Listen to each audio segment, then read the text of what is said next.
بسم اللہ الرحمن الرحیم۔ شریعت میں 3 طرح کے جانوروں کی قربانی کو جائز اور مشروع قرار دیا گیا ہے۔ نمبر 1، ابل۔ اس میں اونٹ، اونٹنی خواہ کسی بھی نسل کی ہو، سب شامل ہیں۔ نمبر 2، بکر۔ اس میں گائے، بیل، بھینس سب شامل ہیں۔ نمبر 3، غنم۔ اس میں بکرا، بھیڑ اور دمبا نر و مادہ سب شامل ہیں۔ ان 3 قسم کے جانوروں ہی کی قربانی جائز ہے۔ قربانی کے جانوروں میں درج ذیل عمروں کا لحاظ ضروری ہے، اس کے بغیر قربانی درست نہیں ہوتی۔ اونٹ میں 5 سال مکمل ہو کر 6واں سال شروع ہو چکا ہو۔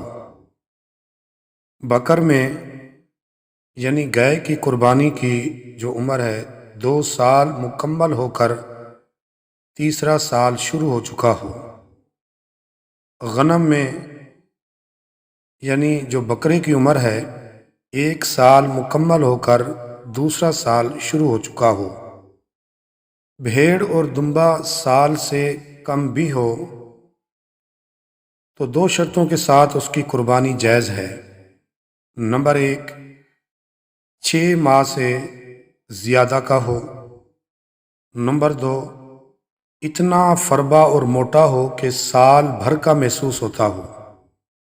قربانی کے جانور میں حصے درج ذیل ہیں۔ اونٹ کی قربانی میں چاہے نر ہو یا مادہ 7 حصے ہوں گے۔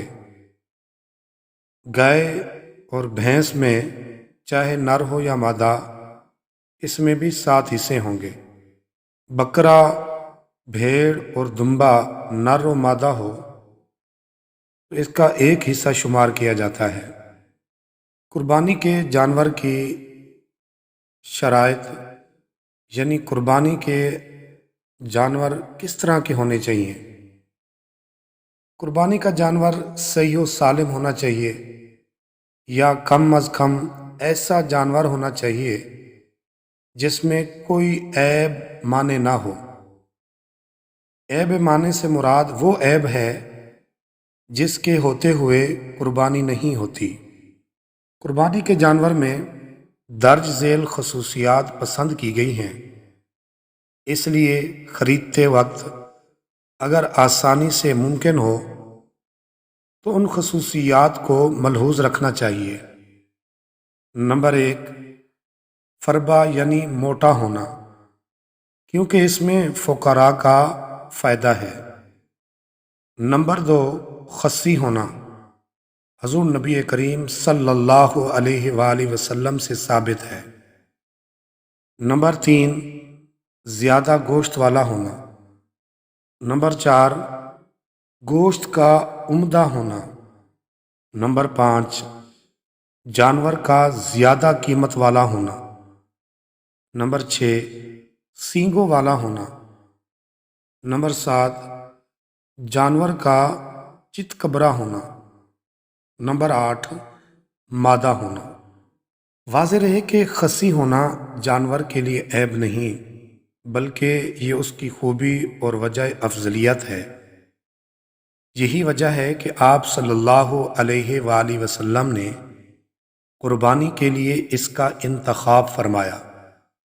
اس سے یہ بھی معلوم ہو گیا کہ اس مقصد کے لیے جانور کو خصی کرنا جائز ہے، اور وہ حدیث مبارکہ جس میں جانور کو خصی کرنے کی ممانعت وارد ہوئی ہے، فقہاء کرام کی تصریح کے مطابق اس سے بلا ضرورت خصی کرنا مراد ہے۔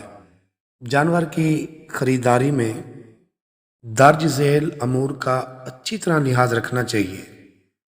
نمبر 1، قربانی کا جانور حلال اور پاکیزہ مال سے خریدنا چاہیے، اس لیے کہ حدیث مبارکہ میں آتا ہے، حضور نبی کریم صلی اللہ علیہ وسلم کا ارشاد گرامی ہے، اللہ تعالیٰ صرف حلال اور پاکیزہ مال کو قبول کرتا ہے، لہٰذا اللہ کے نام پر ذبح کیے جانے والے جانور کو حرام مال سے خرید کر اجر و ثواب کی امید نہیں رکھی جا سکتی۔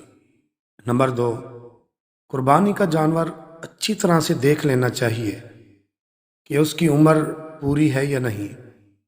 اسی طرح اس کے اندر کوئی ایسا عیب تو نہیں جس کی وجہ سے قربانی نہ ہوتی ہو۔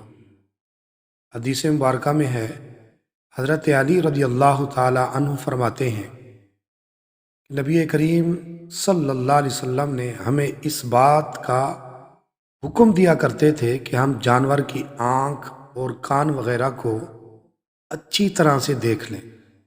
بہتر یہ ہے کہ اپنی استطاعت اور حیثیت کے مطابق اچھا، عمدہ اور فربا جانور خریدنے کا اہتمام کیا جائے۔